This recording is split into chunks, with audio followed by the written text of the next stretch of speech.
I'm Bart Matthews, your public defender. The case you're about to witness is a true one, taken from the files of a public defender's office. A public defender is an attorney employed by your community to give legal aid to any person financially unable to retain counsel. Now, in the entire history of the public defender's office, one case stands out as perhaps the most difficult we've ever tried. It involved arson, murder, and insanity, and eventually took me all the way to the state Supreme Court. Mr. Pike? Yes, sir? I'm Deputy District Attorney Hornsby. Won't you come in, please?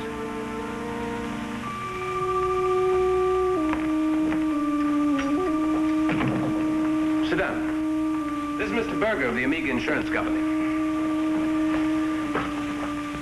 3 weeks ago, your aunt, Miss Rosetta Pike, 1419 West 5th Place, perished in a fire which destroyed her residence. You're claiming the insurance? I'm her only relative.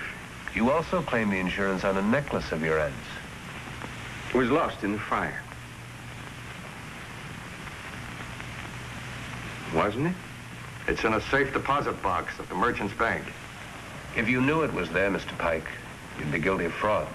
But I didn't know, honest. I thought it was burned. You're lying. It's been in the vault for 3 years. I've been out of town.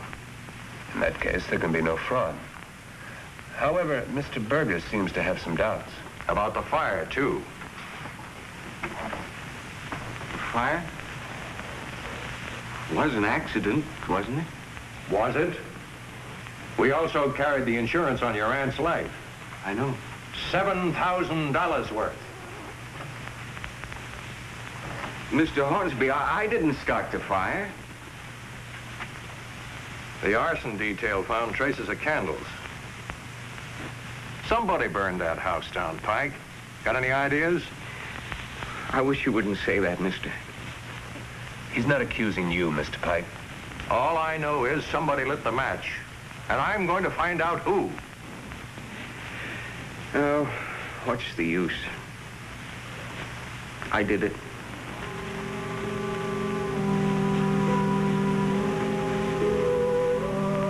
Did what? Burned down the house. Miss Rogers, bring your book, please. I warn you, anything you say may be used against you.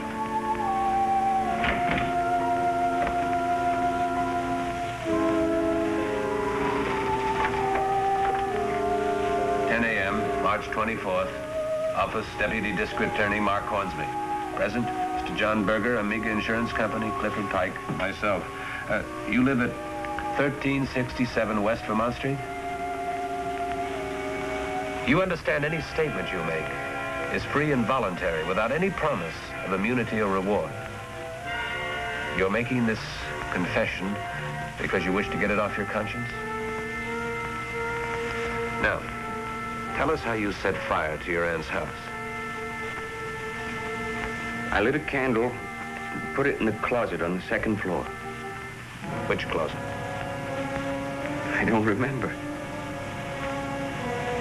Was it your intention to kill your aunt? Yes, sir. You're saying this because it is the truth? Yes, sir.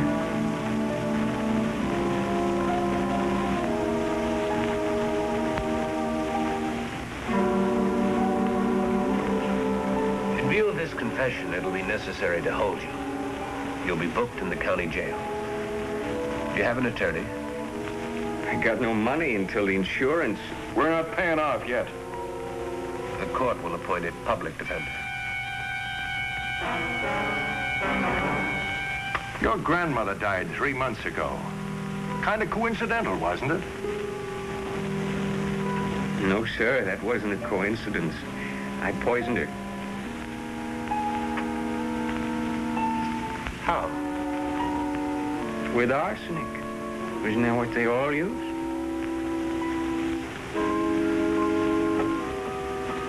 Two weeks after the indictment, I was appointed to represent Clifford Pike.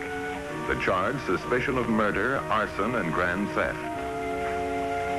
Yeah, I said that. And is this your signature? Now, the district attorney says that you did it for the insurance money. No, sir. The voices made me do it. The voices? I didn't want to, Mr. Matthews, but the voices, they wouldn't leave me alone. They made me do it. Mr. Matthews, you do me a favor. The jailer has $40 of mine. Will you get it and buy the boys some cigarettes and candy? There's some awful nice fellas in there. Some of them don't have a dime. I'll talk to the sergeant. Makes me feel bad to see what those voices can do to other people. Mr. Pike, were you ever in an institution of any kind? I'm not crazy, Mr. Matthews. You mustn't think that. I'm sorry. Were you ever in the Army? Yes, sir. For how long? 3 months. I was discharged on a Section 2. Emotionally unstable. And what did you do before you joined the transit company? Knocked around. Busboy, hotel clerk, done a million things. Once I worked in a nursery. I love flowers. Driving that streetcar was the worst. People are mean to you. There's rails. They make noises. Sometimes they sing. Autos cut in front. You can't turn. You got to go right where the rails take you. I dream every night of taking a car down the street without rails. Someday I'll do it.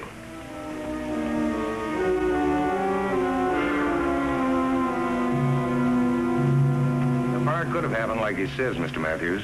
But you still list its origin as unknown or undetermined. Until someone's convicted. Well, is there any other way it could have started? The old wiring, those old gas stoves. Yeah, but you found candles in the debris. Well, we found traces. Sergeant, you've been head of this detail for quite a while. What's your experience with people who start fires? Well, how do you mean?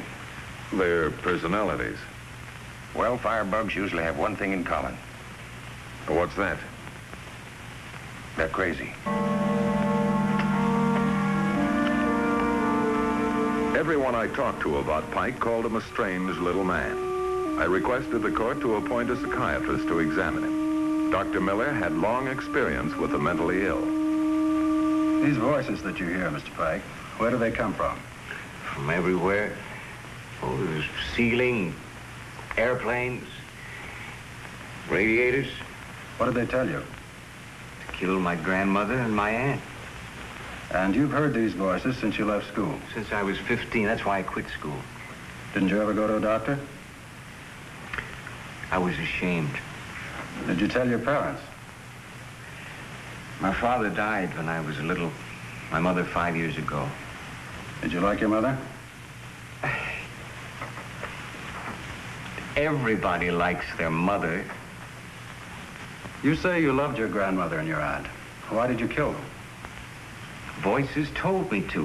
Doctor, they were driving me crazy. After you killed your aunt, did the voices stop? No. Now they're cursing me. They say I'm no good. I didn't want to do it, Doctor. The voices made me. That's all. Thank you, Mr. Pike.